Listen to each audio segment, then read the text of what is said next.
자, 이번 시간에는 45회 기출 문제 풀고 있는데요. 지금 45회 문제 3번에 문제 3번은 여기가 결산이라는 항목이에요. 결산 항목은 두 문제가 출제가 됐는데요. 점수는 8점. 8점이면 하나당 4점짜리니까 배점이 상당히 크다는 얘기죠. 자, 그래서 첫 번째 문제를 보게 되면 첫 번째 문제에 재고자산 감모 및 평가손실이라고 나와 있어요. 재고자산 감모. 이 재고자산 감모와 관련된 거는 여러분들이 연습할 때 여기 재고자산 감모는 수량에 의한 차이에 대한 그 비용을 처리하는 것을 얘기하는 것이고, 또 제가 설명해 줄 때 여기 재고자산에 대해서 재고자산 평가손실이라는 용어도 해드렸었어요. 평가손실은요, 평가손실은 이렇습니다. 얘는 그 단가에 의한 차이가 났을 때 비용 처리하는 그 계정들을 갖다가 얘기를 했던 것이죠. 근데 여기 지금 문제에서는 주어진 자료를 보니까 지금 단가는 12,000원짜리라고 얘기를 하고 있고요. 수량이 몇 개가 있었냐면 100개가 있었대요. 근데 지금 장부상에는 이렇게 되어 있는데 지금 저기 창고에서 이를 갖다가 계산해 봤더니 단가 12,000원짜리는 똑같이 맞는데 이상이 없는데 수량이 지금 70개밖에 없더래요. 그러면은 지금 말씀드렸던 대로 여기 금액이 차이 나는 이유 중에 하나가 지금 수량이 이렇게 차이 나고 있어요. 100개하고 70개, 즉 30개가 차이가 나고 있는데 여기 결산 자료에서는 뭐라고 얘기했느냐면 재고자산 감모손실 계산하기 편하게 벌써 금액도 알려줬어요. 36만원은 비정상적으로 발생한 감모손실이라고 얘기를 하고 있으니, 그럼 여러분은 요 용어만 알아들었으면 분기 처리하는 건 되게 간단했다는 얘기죠. 36만원 금액 차이로 나타나는 것도 알려주었으니까 여기 정상 감모인 경우에는 감모인 경우에는 제가 요건 매출원가 처리를 하시고요. 여기 지금 문제에서 나온 것처럼 비정상 감모인 경우에는 얘는 여기 지금 계정 써 있는 재고 자산 감모 손실이라는 규정을 사용하면 됩니다라고 얘기했었던 거예요. 그러니까 여기서 문제에서 지금 36만 원이 비정상 감모라고 다 알려줬으니 회계 처리할 때는 여러분이 일반 전표 입력에서 12월 31일 날짜로 차변에 재고 자산 감모 손실 이렇게 쓰란 얘기예요. 금액은 36만원. 대변에다가는 지금 제품에 대한 수량이 부족해졌잖아요. 그러니까 제품이 없다는 거니까 제품의 그 금액을 이렇게 빼주시면 되겠죠. 36만원. 수량이 부족할 때는 제품이 그만큼 모자라다는 뜻이니까 이렇게 대변으로 제품을 빼주면 돼요. 근데 주의해야 될 것은 제가 재고자산이 판매 목적으로 빠지는 게 아니라면 타계정 깜짝이야. 맞았어. 8번 반드시 입력해줘야 돼. 어저께도 이거 할 때 여러 번 여기 몇 개 나왔었죠? 그렇죠. 제품, 즉, 재고자산이 판매가 된 것이 아니라 대변으로 이렇게 나타나는 것들은 반드시 타계정 대체 8번 반드시 입력해 주셔야 돼요. 얘기했었죠. 이 문제는 요것만 구분하실 수 있으면 됐던 문제란 얘기죠. 자, 그러면은 회계 프로그램에다가 저도 입력을 갖다 그대로 해볼 테니까 저도 이거 불러와야지다.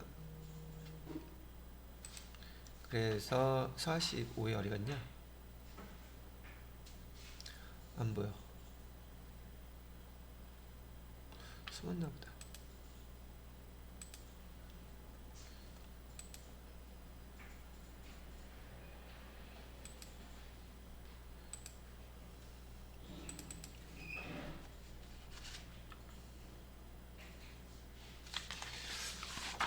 (45에) 프로그램을 불러와야 돼요.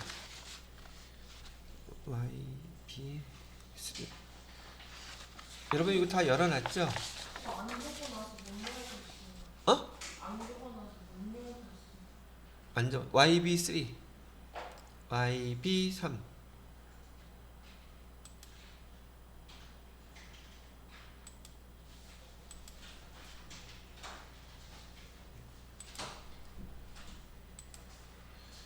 자, 화면에서 여기 지금 YB 3이라고 쓰시면 돼요.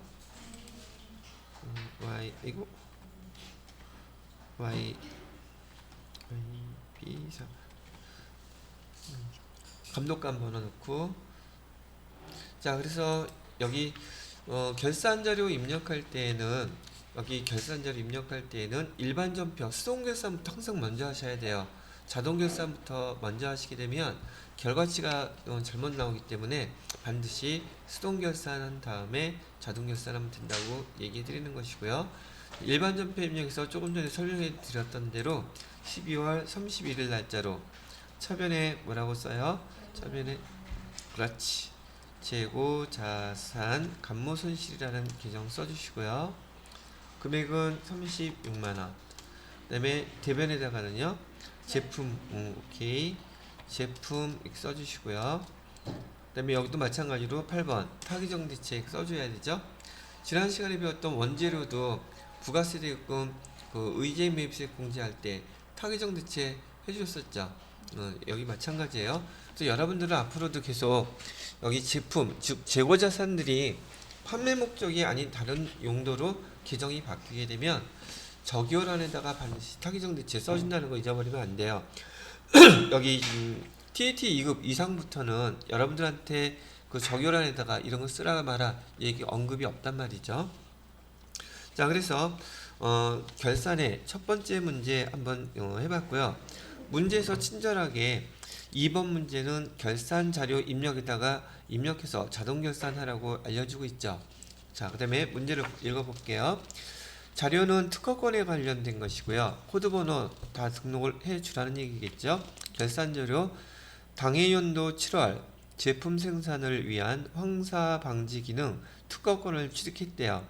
그래서 제시된 자산에 대해서만 감가상각하세요 라고 되어 있고, 평가 문제는 우리 이거 따라서 하면 돼요. 고정자산 등록 메뉴에서 등록을 하래요. 그 다음에 특허권에 대한 무형 고정자산 상각비를 계상하고 자동 결산 메뉴를 이용해서 결산을 완료해 보세요 라고 되어 있어요. 그럼 일단은 주어진 자료가 무형자산이니까 우리 고정자산 자료에다가 무형자산을 입력해 줘야 되겠죠. 그래서 여기 무형자산의 이 코드 번호가 특허권이라 그랬죠. 특허권 선택을 해주셔서 코드 번호는 101, 그 다음에 자산명은 황사 방지 기능이라고 써주시고요. 그 다음에 취득한 날짜는 2020년 7월 1일. 그 다음에 정액법으로 되어 있고요. 내용연수 5년으로 바꿔주셔야 되겠죠. 내용연수 5년. 그 다음에 거기 취득가액이 3천만원인데 얘 지금 문제에서는 올해죠. 이게 2020년도 신규 취득에다가 3천만원 이렇게 입력해 주시면 되겠고요. 그 다음에 경비 부분은 800번대 됐고요. 자, 그리고 계산해보고 보니까 여기 지금 감가상각비가 얼마가 지금 반영되어 있어요? 300만원 되어 있죠. 자, 300만원 되어 있는 거 확인을 일단 먼저 해 놓으시고요. 자, 그런 다음에 얘를 갖다가 우리가 이제 결산자료 입력에다가 반영을 해야지 되는데, 결산자료 입력 일단 여기서 클릭하셔서요. 결산자료 입력 확인하시고요. 날짜는 1월부터 12월까지 조회하시고 난 다음에 밑으로 쭉 내려오시게 되면 거기 무형 고정자산 상각, 그래서 거기 특허권 나와 있는 거 보이시죠? 여기다 얼마 입력하면 돼요? 300 이렇게 입력하면 돼요. 됐어요? 그럼 주어진 자료는 끝난 것이고요. 그 다음에 뭐 눌러주라 그랬어요? 그렇죠. 아, 역시 마음에 들어. 그래서 F3 결산분기 누르게 되면 결산자료 무려 하나에 4점짜리예요. 어저께 풀어봤던 이론 문제 2문제 맞추는 꼴이에요 이게. 그러니까 이런 것들은 놓치지 않도록 결산자료 잘 입력을 해봐주시면 좋겠어요. 자, 여기까지 결산자료는 입력했고요. 그 다음에 다음 문제는 문제 4번이죠. 문제 4번은 전 근로소득관리라고 했는데 무려 배점이 25점이에요. 그러면 여러분이 실무에서 70점 중에서 25점이라면 이거 대체로 맞춰야지 패스가 가능하겠죠. 왜? 이론 다 못 맞힐 거잖아. 그죠? 그래서 여기 근로소득 관리는 반복해서 몇 번만 연습해 보시면 그닥 그렇게 어렵지는 않을 거라고 생각이 들어요. 여지껏 그래왔어. 근데 연습을 안 하면 되게 어려워. 이게 이해가 안 되니까. 자, 문제 한번 읽어볼게요. 1번 문제. 가족관계 증명서에 의한 사원 등록 점수 몇 점? 8점짜리예요. 자, 일단 자료 설명 한번 쭉 보고요. 그다음에 평가 문제는 결국 얘는 사원 등록이구나 딱 알면은 사원 등록 메뉴 아예 이렇게 클릭해 놓으셔도 돼요. 사원 등록 메뉴를 클릭해 놓으시고요. 거기 문제 자체에서 지금 사원 등록하라고 했으니까 주어진 자료 있으면 하나씩 입력해 보도록 하겠습니다. 자료 설명은요. 2018년 1월 1일 본사 회계팀 팀장으로 입사한 김원일 씨래요. 김원일 씨 여기 자료 있네요. 그죠? 기본 자료는 다 등록이 되어 있다는 뜻이네요. 가족관계 증명서이다. 1번 부양가족은 김원일과 생계를 같이 하고 있으며 김원일이 세대주의다. 그 다음에 김철호 씨는 자 근데 이거 있잖아요. 자 스톱 이거 저기 이렇게 읽기 전에요. 여러분 여기 가족관계 증명서 있죠? 요 밑에 부양가족에 대한 거 다 입력해야 된다는 문제를 갖다가 몇 번 풀어보면 아 이거 부양가족부터 먼저 다 입력해놔야겠구나 생각이 들 거예요. 어차피 입력해야 되니까. 그럼 문제 읽기 전에 일단 가족관계 증명서나 주민등록등본 나오잖아요. 가족관계를 다 입력해 놓으세요. 문제 읽기 전에 어떻게 해요? 이렇게 해요. 자, 첫 번째 가족관계 증명서에 보면 부라고 되어 있죠. 부는 1번 이름도 순서대로 입력하는 게 편하겠죠. 그다음에 김철호씨 김철호. 그 다음에 주민등록번호는 510505 1678 526. 그 다음에 두 번째는 직계 존속이니까요. 그 다음에 이름은 이순녀씨 이순녀. 그 다음에 530402 2022 340. 그 다음에 배우자도 쭉 해놓고요. 현은영씨 현은영. 주민등록번호는 821111 2245 111. 그 다음에 자녀는 김재호 그 다음에 05 0203 3023 185. 그 다음에 또 자녀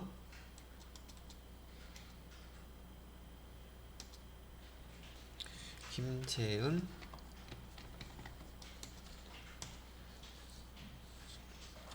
130203 4023 181. 그 다음에 형제 김수일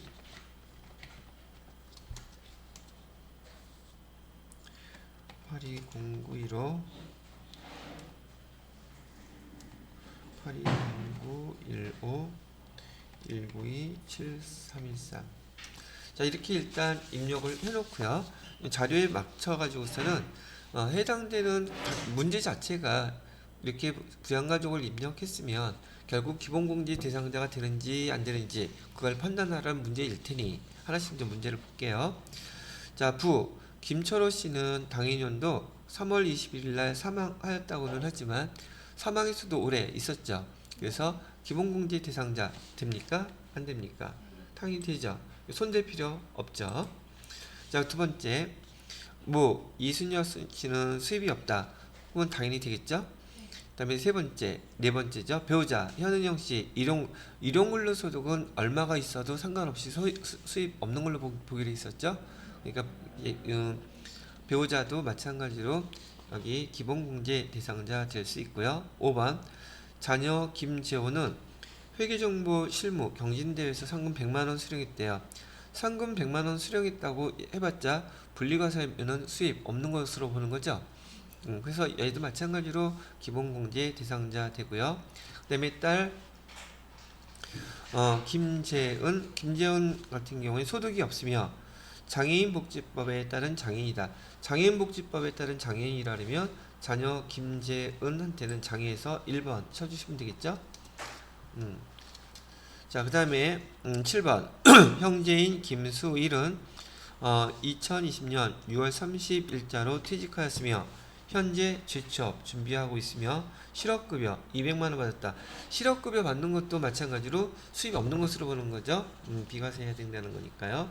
자, 그러면 결국은 여기 형제자매인 사람, 형제자매는 여기 기본공제 대상자가 될 수 있을까요? 없을까요? 우선 족보관계는 통과. 그죠? 근데 어디서 걸렸어요? 나이 관계에서는 안 되죠. 그죠? 나이 때문에 이 사람은 기본공제 대상자가 될 수 없음. 됐나요? 근데 수입은 뭐 벌써 나이 관계에서 걸렸으니 뒤에 건 따지면 안 하죠. 뭐. 그죠? 그래서 여기 평가 문제에서 여러분이 촉으로 딱 알아야 되는 점 몇 번만 풀어보시게 되면 첫 번째 문제는 사원 등록하라면서 거기 주어진 부양가족 다 등록해 놓고 기본공제 대상자 되는지 안 되는지 그걸 판단하는 것이 첫 번째 문제구나 이렇게 알고 계시면 되겠다는 얘기를 합니다. 되셨나요?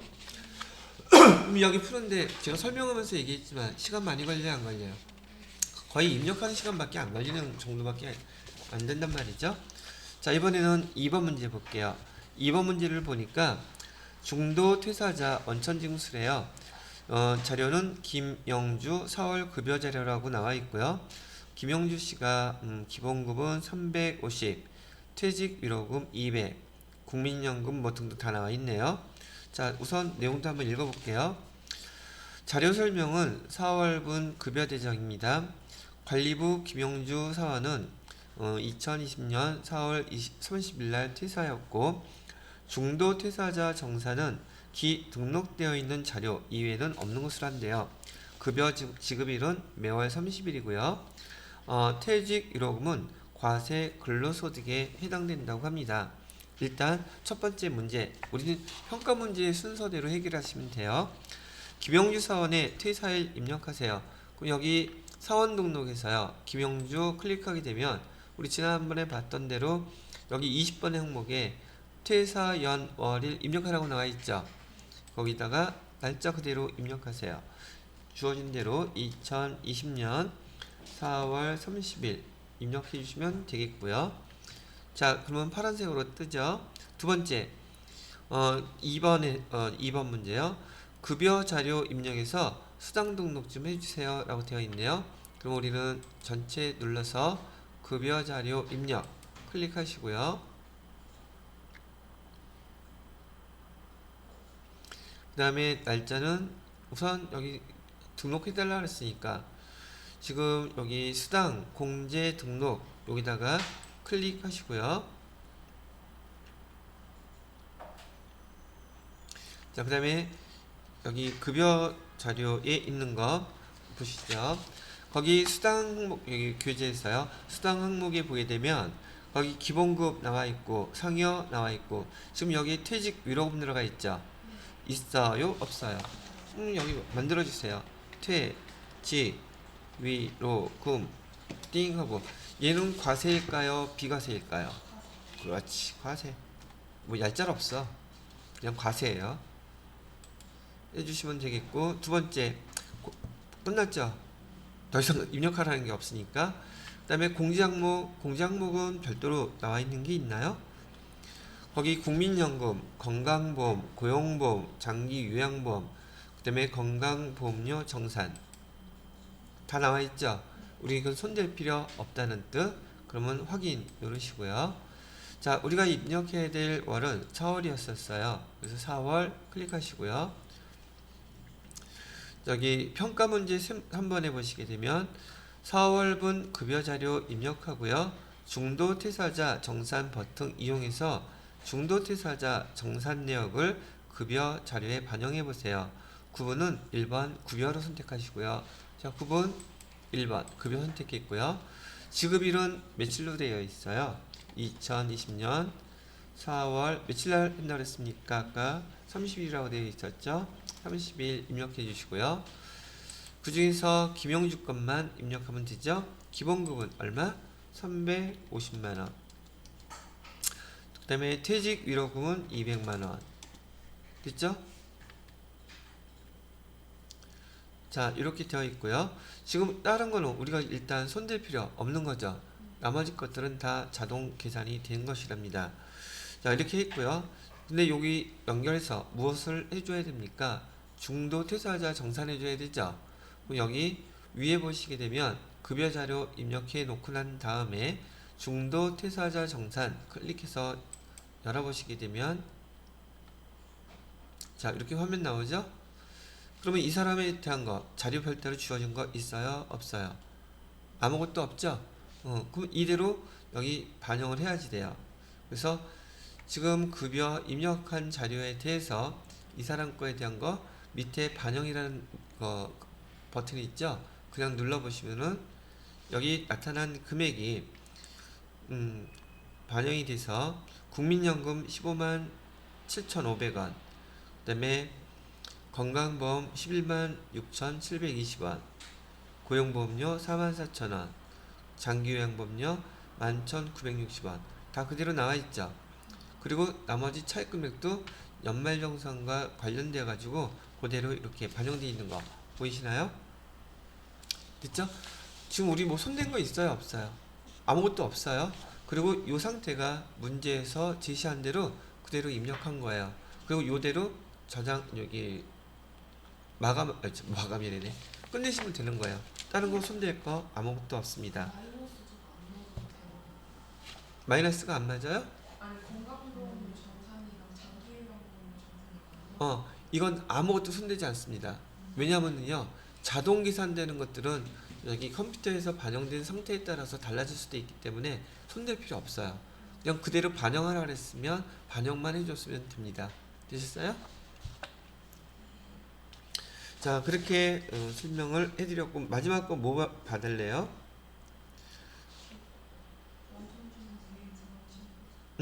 자, 어떻게 했어요, 그거? 인사급여 전체 클릭하셔서 근로소득관리 맨 밑에 보시면 원천징수 이행상신고서 있죠? 클릭해 보시고요. 여기 4월 달에 지급한 거예요. 얘도 4월 달에 지급한 거 다 4월로 해주시고요. 정기신고 누르게 되면 조금 전에 28만 4,440원 그 환급된 거 있었죠? 이 숫자 그대로 반영돼서 나와두시면 지금 여기도 마찬가지로 여러분들이 지금 손댄 거 있어요? 없어요? 없죠? 예. 여기 급여 자료에 대한 건 시험 문제의 대부분이 수당 그 등록하는 게 대부분의 시험 문제이고요. 나머지 것들은 반영된 자료들을 여러분이 이러한 절차를 통해서 여기 반영할 수 있는지 없는지 그게 테스트 문제예요. 그러면 지금 버튼 몇 개, 입력한 거 몇 개 보고 버튼 몇 개 클릭하고 끝났죠. 이게 바로 여기 두 번째 중도 퇴사자의 급여와 원천징수에 관련된 문제 형태로 무려 8점짜리를 주고서 나온 거랍니다. 저장 누르시고요. 이거 원천징수 이행성 신고서 저장해서 조회해서 저장해 놓지 않으면 틀립니다. 그래서 문제에서 수행하라고 하는 평가 문제 있잖아요. 순서대로 하나하나 체크하면서 반드시 여기 연결을 저장을 해 놓으셔야 돼요. 자, 여기까지 해서 사원 등록도 해보셨고요. 그 다음에 급여 자료 입력도 해봤고, 자, 마지막 문제 연말정산 문제죠. 자, 인사급여 전체 화면 놓고 뭐 얘는 보나마나 여기 세 번째 연말정산 관리, 즉 연말정산 근로소득 원천징수 영수증 이거 하라는 얘기겠죠. 자, 얘도 화면 이렇게 띄워 놓으시고요. 자료 설명을 보니까 사무직 박한영 씨의 연말정산을 위한 자료래요. 자, 그러면 코드번호 알려줬죠. 코드번호 알려줬으니까 거기 1003 입력해서 사원을 불러오시고요. 그 다음에 자료 설명 1번 사원 등록에 부양가족 현황은 사전에 입력되어 있으니까 부양가족은 손댈 필요 없대요. 자, 부양가족은 박한영과 생계를 같이 한다고 되어 있어요. 자, 평가 문제예요. 지금부터 연말정산 근로소득 원천징수 영수증 메뉴에서 연말정산 완료하세요. 자, 그래서 우리 연말정산 근로소득 원천징수 영수증 화면에 띄워놨죠. 그다음에 1번 문제예요. 1번 의료비 세액공제는 의료비 탭에서 입력하래요. 국세청 자료는 공제 대상 합계 금액을 한 건으로 집계해서 입력합니다. 라고 되어 있으니까 1, 2, 3, 4, 5번 다 마찬가지겠죠. 그럼 자료 보면서 이 배웠던 대로 연말정산에 반영해 보도록 하겠습니다. 자, 거기 자료 1번에 보니까 박한영 씨의 부양가족 등록 현황 되어 있는데 본인 있고요, 배우자 있고, 그 다음에 소득자의 직계 존속 아버지 있나요? 그 다음에 직계 비속 자녀 하나 있고요. 그런데 지금 거기 배우자인 경우 그 총 급여액이 500만 원 넘어가죠. 그러면 이 배우자인 경우에는 기본공제 대상자가 될 수 있다 없다? 없다는 거 일단 알고 가야 되겠죠. 자, 자료 2번 보겠습니다. 박한영의 국세청 간소화 서비스 자료 의료비가 나와 있어요. 의료비. 그러면 의료비 여기 탭을 클릭하셔야겠죠. 의료비 눌러서 자료를 보니까 정민경 누구예요? 배우자죠. 배우자는 소득이 있건 없건 부양가족 저기 기본공제 대상자들한테 저기 뭐죠? 기본공제 대상자이면서 부양가족들 있죠. 부양가족에 대한 의료비 본인 이름으로만 지출했으면 다 공제해줍니다. 아까 정민경 씨는 기본공제 대상자는 아니었죠. 근데 여기는 기본공제 대상자가 안 따진다고요. 상관없이 의료비 나간 거. 첫 번째 거는 275만원. 의료비 우선 대상이 정민경 배우자였고요. 그다음에 상호는 필요 없고 의료 증빙코드는 국세청 자료고요. 건수는 한 건으로 해서 지급액은 275만원하고 안경 80만원이라고 되어 있죠. 안경은 얼마로 고쳐줘서 계산해 줄까요? 50만원. 그러면 합계 금액만 계산 다시 해서 입력하면 되겠죠. 합계 금액은 얼마가 돼요? 325만원 되겠죠. 325만원 이렇게 입력해 주시면 되고, 여기 또 뭐 받은 거 있나? 없대요. 요즘 간혹 계속 저기 뭐죠? 실손 의료비 보험 받은 내역도 문제에서 이제 출제가 되고 있어요.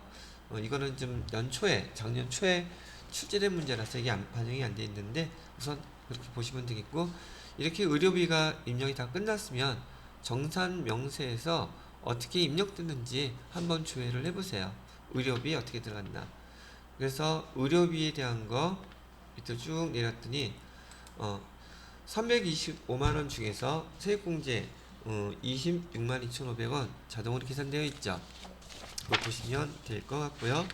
자, 이번에는 두 번째 거 자료를 보아하니까 이번에는 보장성 보험에 대한 거네요. 보장성 보험은 누구 건가 봤더니 여기 박한영 씨 본인 거네요. 그죠? 본인 건데 보장성 자기 거. 그다음에 박진철은 아버지 거죠. 박진철 씨 거 아버지 맞고요. 자, 그래서 보험료에 대한 항목, 보험료는 소득공제에서 입력해줘야 되죠. 소득공제에서 입력해주는 거 두 가지 있어요. 보험료하고 교육비. 그래서 클릭하셔가지고요. 우선 본인 거 넣을게요. 박한영 자리에다가요. 보험료 박한영 보장성이죠. 위에 칸에다가 넣어야 돼요. 국세청 자료이기 때문에 69만 5천원 입력하면 되겠고요. 그 다음에 박진철